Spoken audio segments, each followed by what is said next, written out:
आइए जानते हैं कि गुड़िया रेप और मर्डर केस की दिल दहला देने वाली सनसनीखेज कहानी। इस दर्दनाक और शर्मनाक घटना ने देश तक को हिलाकर रख दिया था, जिसमें पुलिस महानिरीक्षक से लेकर कांस्टेबल सहित 9 पुलिसकर्मियों तक को जेल की हवा खानी पड़ी थी। आखिर क्या हुआ था इस कहानी में? 16 वर्षीय गुड़िया मूल रूप से शिमला के विधानसभा चौपाल के छोक की रहने वाली थी।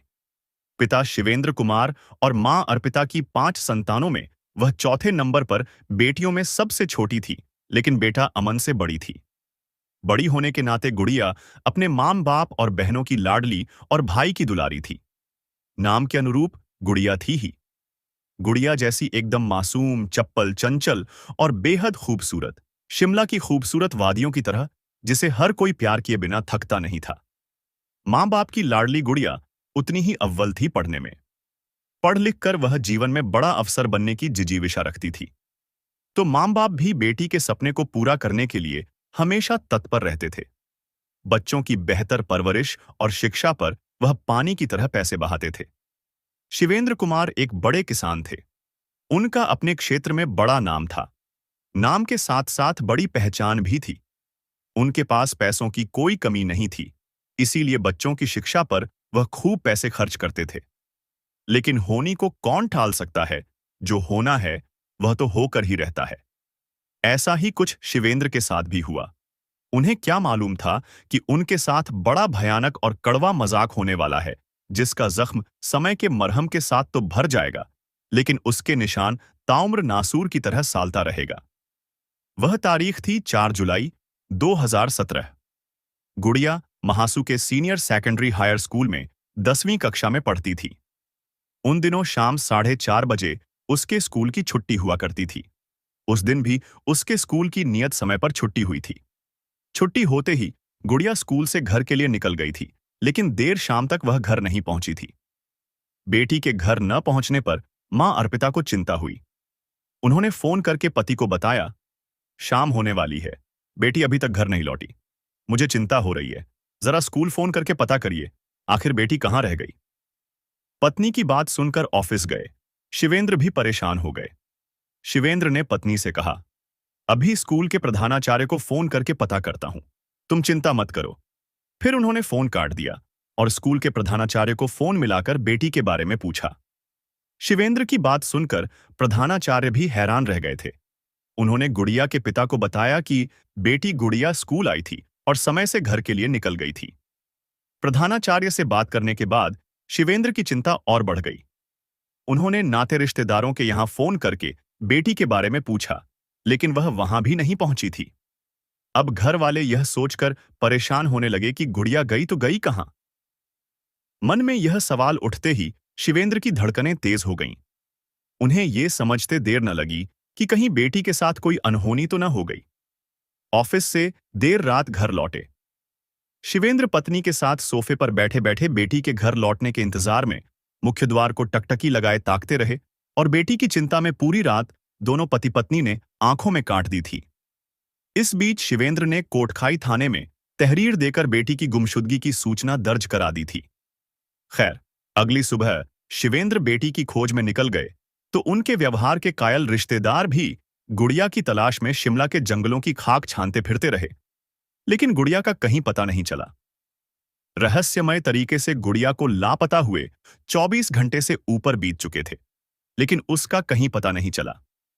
6 जुलाई की सुबह कोई 7:45 बजे कोटखाई थाना स्थित हलाइला गांव के पास तांदी के जंगल के एक गड्ढे के भीतर एक लड़की की नग्नावस्था में लाश मिली। उसकी उम्र यही कोई 16 से 17 साल के करीब रही होगी। लाश मिलते ही वन अधिकारी ने इसकी सूचना कोटखाई थाने के इंस्पेक्टर राजेंद्र सिंह को दे दी थी। सूचना मिलते ही वह SI Deepchand, head constable Suraj Singh, constable Mohanlal, Rafiq Ali, महिला कांस्टेबल नेहा को साथ लेकर घटनास्थल पहुंच गए थे। घटनास्थल पहुंचकर उन्होंने मुआयना किया और गुड़िया के पिता शिवेंद्र को भी मौके पर बुलवा लिया था। उन्हें आशंका थी कि यह लाश कहीं 2 दिनों से लापता गुड़िया की तो नहीं है। उनके यहां होने से लाश की शिनाख्त करने में आसानी होगी। हलाइला गांव के निकट स्थित तांदी के जंगल में लड़की की लाश मिलने की सूचना मिलते ही शिवेंद्र के हाथ पांव फूल गए और वह तुरंत मौका वारदात पर चल दिए। रास्ते भर वह यही प्रार्थना करते रहे कि बेटी जहां भी हो सुरक्षित रहे। खैर, थोड़ी देर बाद बेटे अमन के साथ वह मौके पर पहुंच गए। वहां भारी भीड़ जमा थी और जंगल बीच एक गड्ढे के भीतर लाश के ऊपर सफेद चादर डाल दी गई थी।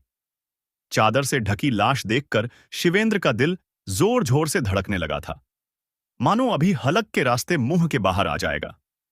पिता को एक किनारे खड़ा कर अमन ने हिम्मत जुटाकर लाश के ऊपर से चादर उठाई। चेहरा देखते ही अमन का कलेजा मुंह को आ गया और वह दहाड़ मारकर रोने लगा। पुलिस अधिकारी भी पहुंचे मौके पर। अमन को रोता देख इंस्पेक्टर राजेंद्र सिंह को समझते देर न लगी कि 2 दिनों से रहस्य बनी लाश की शिनाख्त हो गई है। बेटे को रोता देखकर पिता की आंखें भी नम हो गई थीं। लाश की स्थिति देखकर पुलिस अधिकारियों की रूह कांप गई थी। गुड़िया के शरीर पर कई जगह चोट और वक्षस्थल पर दांत काटने के निशान पाए गए थे। ये देखकर लगता था कातिलों ने इंसानियत की सारी हदें पार कर दी थीं। घटना चीख चीख कर कह रही थी, हथियारों ने दुष्कर्म करने के बाद अपनी पहचान छिपाने के लिए मासूम गुड़िया को मार डाला था। खैर, काफी खोजबीन के बाद मौके पर लाश के अलावा कुछ नहीं मिला था। गुड़िया के स्कूल की ड्रेस, जूते मोजे और स्कूल का बैग नहीं मिला था। हथियारों ने कहां छिपा रखा था, किसी को कुछ पता नहीं था। जंगल में आग की तरह गुड़िया की हत्या की खबर शिमला में चारों ओर फैल गई थी। खबर मिलते ही शिवेंद्र की जान पहचान वाले मौके पर पहुंचने लगे थे। ये देखकर पुलिस के पसीने छूटने लगे थे। एएसपी नेगी ने जल्द लाश का पंचनामा भरकर उसे पोस्टमार्टम भेजने का आदेश दिया। आनन फानन में इंस्पेक्टर राजेंद्र सिंह ने मौके की कार्रवाई निपटाकर लाश पोस्टमार्टम के लिए जिला चिकित्सालय शिमला भेज दी और गुमशुदगी की धारा को धारा 302, 376 आईपीसी एवं पोक्सो एक्ट की धारा 4 में तरमीम कर अज्ञात के खिलाफ मामला दर्ज कर लिया था। 7 जुलाई की सुबह गुड़िया रेप मर्डर केस ने शिमला की सड़कों पर विद्रोह और जन आंदोलन की जो रफ्तार पकड़ी, उससे पुलिस प्रशासन हिल गया था। शिमला प्रशासन के हाथों से यह मामला निकलकर डीजीपी के दफ्तर तक पहुंच चुका था। मामले की गंभीरता को समझते हुए डीजीपी ने कड़ा रुख अपनाया और 10 जुलाई को स्पेशल इन्वेस्टिगेशन टीम एसआईटी का गठन करने का आदेश दिया। अपने मातहतों को कड़े शब्दों में डीजीपी ने कह दिया था कि मासूम बेटी के कातिल हर हाल में सलाखों के पीछे कैद होने चाहिए। इस बीच गुड़िया के कातिलों को सलाखों तक पहुंचाने के लिए शिमला की जानी-मानी एनजीओ मदद सेवा ट्रस्ट के चेयरमैन विकास थापटा और उनकी सहयोगी तनुजा थापटा जन आंदोलन में कूद पड़े थे। पुलिस की नाकामी की पोल स्थानीय समाचार पत्रों ने खोल कर रख दी थी। पुलिस के ऊपर कातिलों को गिरफ्तार करने के लिए प्रदेश के मुख्यमंत्री और डीजीपी का भारी दबाव था। वह पल-पल जांच की कार्रवाई की रिपोर्ट तलब करा रहे थे। पुलिस की 3 दिनों की कड़ी मेहनत ने अपना रंग दिखाया। शक के आधार पर पुलिस ने 13 जुलाई की शाम को 5 लोगों को धर दबोचा, जिनके नाम सूरज सिंह, राजेंद्र सिंह उर्फ राजू निवासी हलाइला, सुभाष बिष्ट निवासी गढ़वाल, लोकजन उर्फ छोटू और दीपक निवासी पौड़ी गढ़वाल थे। सभी आरोपी शिमला में ही रह रहे थे और आपस में गहरे दोस्त थे। पुलिस ने उक्त 5 को फर्द पर नामजद करते हुए रेप और मर्डर केस का आरोपी बना दिया था। 5 आरोपियों से लगातार 5 दिनों तक थाने में कड़ाई से पूछताछ चलती रही। पुलिस ने सूरज सिंह को गैंगरेप का सरगना मानते हुए उसे खूब प्रताड़ित किया। पुलिस के बेइंतहा जुल्म से हिरासत में सूरज सिंह ने दम तोड़ दिया था। पुलिस हिरासत में गैंगरेप आरोपी सूरज सिंह की मौत होते ही शिमला की ठंडी वादियों में अचानक ज्वालामुखी फट गया, जिसकी तपिश से पुलिस महकमा धू-धू कर जलने लगा था। ये 18 जुलाई 2021 की बात है। आरोपी सूरज सिंह की मौत के बाद सियासी मामला गरमा गया। कांग्रेस के वीरभद्र सिंह की सरकार के खिलाफ भाजपा ने मोर्चा खोल दिया और मामले की जांच सीबीआई को सौंपने पर अड़ गई। आखिरकार सरकार को उनके आगे झुकना पड़ा और 19 जुलाई को मामले की जांच सीबीआई की झोली में आ गिरी। जांच की कमान सीबीआई के तेज तर्रार एसपी एस गुरम ने संभाली और उनका साथ दिया था डीएसपी सीमा पाहूजा ने। जांच की कमान संभालते ही एसपी गुरम ने दिल्ली मुख्यालय सीबीआई के दफ्तर में अपने तरीके से 2 अलग-अलग मामले दर्ज किए। पहला मुकदमा गुड़िया रेप और मर्डर केस में आरोपी सूरज सिंह की पुलिस हिरासत में हुई मौत का था। पुलिस अधिकारियों पर आरोप था कि आरोपी सूरज सिंह को हिरासत में लेकर बेरहमी से पिटाई की गई थी, जिससे हिरासत में उसकी मौत हो गई थी। वहीं आईजी जैदी ने सूरज की मौत पुलिस हिरासत की बजाय आरोपी राजेंद्र सिंह उर्फ राजू के सिर पर मढ़कर नया बवाल खड़ा कर दिया था। लेकिन जांच पड़ताल में यह बात झूठी साबित हुई थी। खैर, सीबीआई एसपी एस गुरम ने हिमाचल पुलिस द्वारा शक के बिना पर आरोपी बनाए गए चारों लोगों राजेंद्र सिंह उर्फ राजू, सुभाष बिष्ट, लोकजन उर्फ छोटू और दीपक को जमानत पर छोड़ दिया और गुड़िया रेप मर्डर केस की जांच नए सिरे से शुरू कर दी। उन्होंने जांच की कार्रवाई जहां से गुड़िया की लाश पाई गई थी, वहीं से शुरू की। सबसे पहले उन्होंने जंगल की भौगोलिक परिस्थितियों को जांचा परखा, फिर उसके आने जाने वाले रास्ते का अवलोकन किया। इधर सीबीआई के द्वारा पकड़े गए चारों आरोपियों को छोड़े जाने पर मदद सेवा ट्रस्ट के चेयरमैन विकास थापटा और तनुजा थापटा मुख्यमंत्री वीरभद्र सिंह से मिले और सीबीआई के क्रियाकलापों पर नाराजगी जताई। उधर सीबीआई अपने कानों में तेल डालकर अपनी जांच प्रक्रिया में जुटी रही। सीबीआई के 9 महीने के अथक प्रयास के बाद हलाइला जंगल से एक लकड़ी काटने वाले राजू नाम के संदिग्ध को पकड़ा और उससे कड़ाई से पूछताछ की। खुद को निर्दोष बताते हुए राजू ने सीबीआई अधिकारी गुरम को बताया कि 5 जुलाई के दिन जंगल में अनिल उर्फ नीलू परेशान हाल में देखा गया था। उसके बाद से वह कहीं नहीं दिखाई दिया। वह मंडी जिला के बटोर का रहने वाला है और यहां पर एक ठेकेदार के पास लकड़ी चिरान का काम करता था। राजू के बयान के बाद एएसपी गुरम ने उसे छोड़ दिया और मुखबिर के जरिए नीलू का पकड़ने के लिए जाल फैला दिया। 13 अप्रैल 2018 को सीबीआई ने आखिरकार शिमला के हाटकोटी इलाके से अनिल उर्फ नीलू समय गिरफ्तार कर लिया, जब वह शिमला छोड़कर कहीं भागने की फिराक में जुटा था। एसपी एसएस गुरम गिरफ्तार नीलू को सीधे सीबीआई मुख्यालय दिल्ली ले आए और यहां उससे कड़ाई से पूछताछ की। आखिरकार सीबीआई के सवालों की बौछार के आगे नीलू टूट ही गया और अपना जुर्म कबूलते हुए गुड़िया रेप मर्डर केस को खुद अंजाम देने की बात कबूल ली।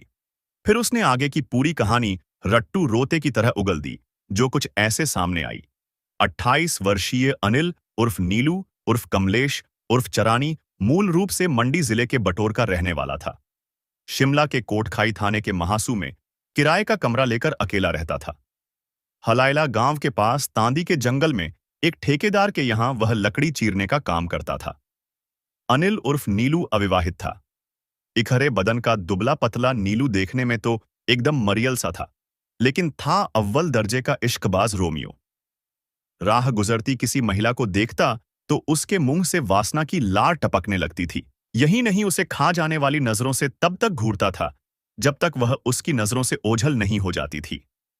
गुड़िया तांदी के जंगल के रास्ते होकर रोजाना घर से स्कूल और स्कूल से घर जाया करती थी। नीलू की गुड़िया पर कई दिनों से नजर घड़ी हुई थी। उसके बदन पर जब भी नीलू की नजरें पड़ती थीं, उसकी रगों में वासना के गंदे कीड़े कुलबुलाने लगते थे, लेकिन मन मसोस कर रह जाता था। गुड़िया नीलू की आंखों के रास्ते उसके दिल में उतर चुकी थी। उसने सोच लिया था कि गुड़िया के जिस्म को जब तक वह मन के मुताबिक नहीं भोग लेगा, तब तक उसे संतुष्टि नहीं होगी। बात जुलाई 2017 की है। उन दिनों बारिश की वजह से जंगल में चिरान का काम बंद चल रहा था, लेकिन नीलू ठेके पर रोजाना पहुंचता था। उधर गुड़िया का स्कूल खुल चुका था। वह 10वीं कक्षा में पढ़ती थी। वह रोज समय से स्कूल जाया करती थी। उसे तांदी के जंगल के रास्ते से होकर ही जाना पड़ता था। 4 जुलाई 2017 को शाम 4:30 बजे स्कूल से छुट्टी हुई तो वह जंगल के रास्ते घर निकल पड़ी। इधर नीलू जंगल में घात लगाकर उसके आने का इंतजार करने लगा कि आज वह अपनी हसरतें पूरी करके ही रहेगा। नीलू ने गुड़िया को जंगल की ओर जैसे ही आते देखा, वह सतर्क हो गया और उसने शिकारी भेड़िए की तरह पीछे से मुंह पर हाथ रख उसे दबोच लिया। अचानक हुए हमले से गुड़िया डर गई और नीलू के मजबूत हाथों से छूटने की कोशिश करने लगी, लेकिन उसके चंगुल से निकल नहीं पाई। वहशी दरिंदा नीलू घसीटता हुआ उसे जंगल के बीच ले गया और उसके साथ जबरदस्ती कर डाली।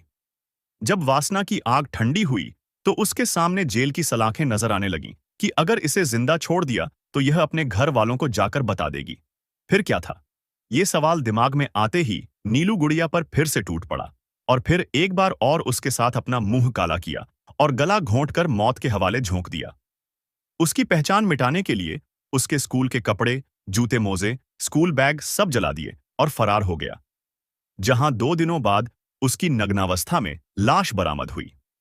बहरहाल, फिर शुरू हुआ एसआईटी और सीबीआई का खेल।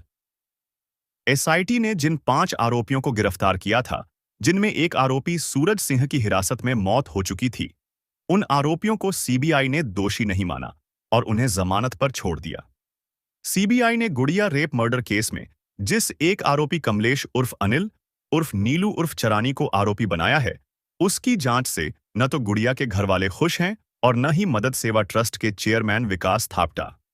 सामाजिक संस्था के चेयरमैन विकास थापटा का कहना है, मैं इस बात से कतई इनकार नहीं करता कि नीलू दोषी नहीं है, लेकिन मैं इस बात को भी नहीं स्वीकार करता कि एक अकेला नीलू ही इस घटना को अंजाम दे सकता है। नीलू के अलावा भी इस केस में और भी दोषी हैं, जिन्हें बचाया गया है। उन दोषियों को सजा दिलाने तक संस्था चुप नहीं बैठेगी, संघर्ष करती रहेगी। इसके बाद इसी संस्था की ओर से हिमाचल प्रदेश हाईकोर्ट में गुड़िया दुष्कर्म मामले की जांच दोबारा करवाए जाने की मांग को लेकर न्यायाधीश त्रिलोक सिंह चौहान और न्यायाधीश सीबी बारोवलिया के समक्ष एक याचिका दायर की। याचिका पर सुनवाई करने वाले न्यायाधीश त्रिलोक सिंह चौहान ने सुनवाई करने वाली बेंच से खुद को अलग कर लिया। खैर, गुड़िया को न्याय दिलाने के लिए मदद सेवा ट्रस्ट के चेयरमैन विकास थापटा, उनकी सहयोगी तनुजा थापटा और ट्रस्ट के वकील भूपेंद्र चौहान ने एड़ी चौटी एक कर दी थी। आखिरकार उनकी मेहनत रंग ले आई और गुड़िया का कातिल नीलू अपने कुकर्मों की सजा मृत्यु होने तक जेल में काटता रहेगा।